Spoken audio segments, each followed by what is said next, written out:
Yo, what's up, guys? This is MEXchallenger here, ready to talk to you about each team and for my series on what they should do during the offseason. Well, the first thing I'm going to talk about is the 76ers, who has the number one pick. They have the number one pick, first pick of the draft. They also have the 24th and 26th. They have 3 first round picks right now. And with those 3 first round picks, the first, 24th, I said right? 24th and 26th. The 24th they got from Miami. And the 26th they got from Oklahoma. Oh, that they got from Denver and Cleveland. Okay. And then they have their first overall pick from them being terrible, right? Okay.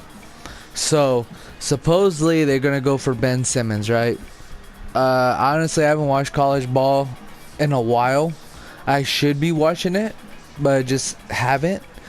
But Ben Simmons, I believe he plays the 3 or the 2. Wait, I know he plays guard or forward, and it doesn't matter what position he plays. Just the matters of the 76ers needs in general. They do need a player who can just be a playmaker, who can just make things happen on this team. I understand there's the thing where supposedly they're losing on purpose just to get those first picks, first pick of the draft, top 5, whatever, and supposedly get a superstar. Now, that's the thing. You have a guy like Jahlil Okafor who's had off the field, too much football, off the court problems, but it's okay because things have been fine. He's been playing a little bit better. I've been watching a little bit of film. Then Nerlens Noel, that I'm a fan of, and Joel Embiid, who I'm also a fan of. Now, Nerlens Noel, people who know me obviously supports this guy, but I think honestly they need to get rid of one of these.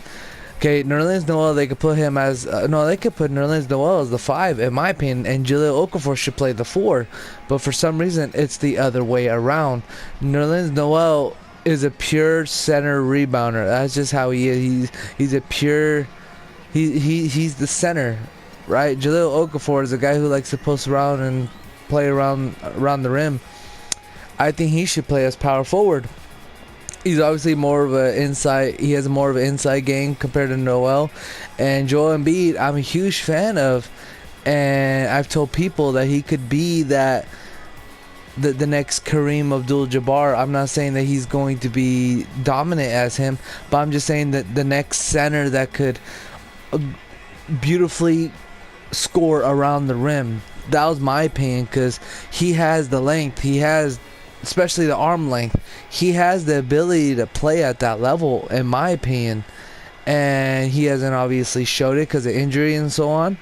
And what I meant by Kareem Abdul-Jabbar type of, I'm not comparing him to Kareem. I'm saying just that dominant center that can just score around the rim. I could see Joel Embiid being like that. That's what I meant. But obviously that hasn't happened because of injuries.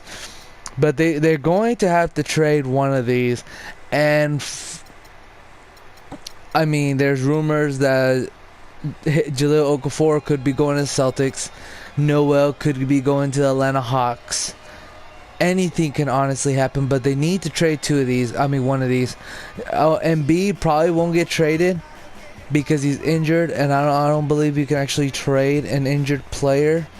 I don't believe so. They could be injured, but it has to be a certain amount. If it's like a ACL tear, which is about damn near the whole season, you can't trade them. Things like that. So they need to get rid of Nerlens Noel or Okafor. Noel could be going to the Hawks, and Jahlil Okafor could possibly go into Boston. Both could honestly happen, and just no, they need to keep one of them. And I don't know who should they keep, but they should trade one of them for a good trade. Now, possibly Nerlens Noel could be for Jeff Teague, I was reading, but Jahlil Okafor going to the Celtics for a 3rd pick overall, and possibly a guy like Sellinger. Now that's a beautiful thing, but the problem is you can have the 1st, the 3rd, the 24th, and the 26th. Are you really going to plan that this one draft is going to flip the team? That's 4 players in the first round. That's some quality basketball coming out of college that you could receive. But the problem is with that is all 4 of them really going to change 76er basketball. Supposedly they're saying, oh, the first pick overall last time was Allen Iverson. I don't know if Ben Simmons is going to be that type of guy who could just come in and he's going to be a good player, but I don't know about the next AI by impact. I mean, obviously not the same player, but just by impact. So, Jahlil Okafor, I would for that 3rd pick overall, but just having 4 picks in the first round of just this year's draft is the Celtics has 3. I know that. I'm a Celtics fan, obviously, but having 3 picks, I still think that's a lot. And possibly 76ers having 4. Are they going to be trading out for for the next few years, other years? Or are they going to just put all their money in and give 4 picks? Supposedly they trade Okafor, get Sellinger, right? Or Marcus Smart, right? And just do that. I don't know if that's smart, unless, because I haven't watched college ball and I don't know who would they want and needs. I know they'll probably need a guard. Just by looking at this list, this is updated, so and I'm up to date with most teams. So honestly, they'll probably need a guard, a forward, and then 2 forwards actually, because Carl Landry, he's old, he's not going to be keeping up. They need themselves probably a 2, a 3, and a 4. Their 5 is fine. They have Okafor, Noel, and Embiid. They're going to get rid of one of them, or if they're stupid enough, I mean, if they want, they could trade all 2, get Jeff Teague, and then trade Teague for, again, asset and a pick maybe. Just play around with the league, see what they can do. The Sixers have so much leverage right now. People say Celtics does, they do, but the Sixers has a lot of leverage having 4 picks, and a lot can happen.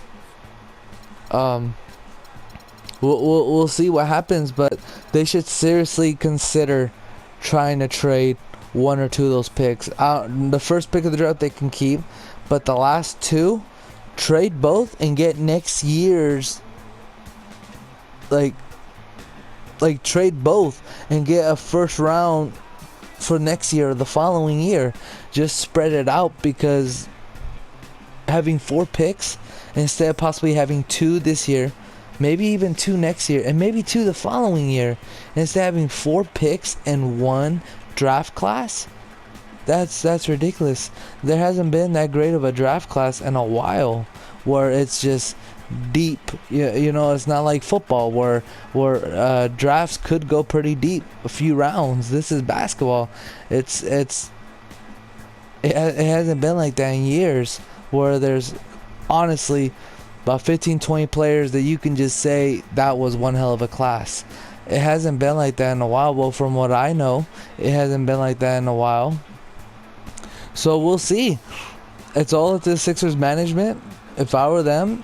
And also, they seriously need a defensive, I'm going to say this for most teams, they need a defensive coach or a defensive coordinator that knows, or I'm sorry, not coordinator, defensive assistant coach that knows what they're doing on defense, because the Sixers basketball is just nasty. Like, it's damn near free to go see them now. Like I don't know what they're trying to do, but they have to figure this out. They have a few old players who could honestly make something happen. So I talked about trades, I talked about the draft, and that's what I'm going to be talking about every single team. And that's my opinion about the 76ers. If you have any questions or my opinion on anything, you can go ahead and ask me, and I will answer on the comments. And I appreciate you listening. And whoever the 76ers fan, I hope the best for you, because I've been a player fan mainly my whole life. A lot of players I loved, and Allen Iverson was one of my favorites of all time. Just he was just amazing when he. And today's his birthday, by the way. Me recording is his birthday today, and so I just hope for the best for the 76ers. But if the management just wants to do terrible for the next 5-10 years, I envy you if you don't stick with them. It is what it is. So there you go. Thank you for listening, and I'll talk to y'all later on the next team. Peace.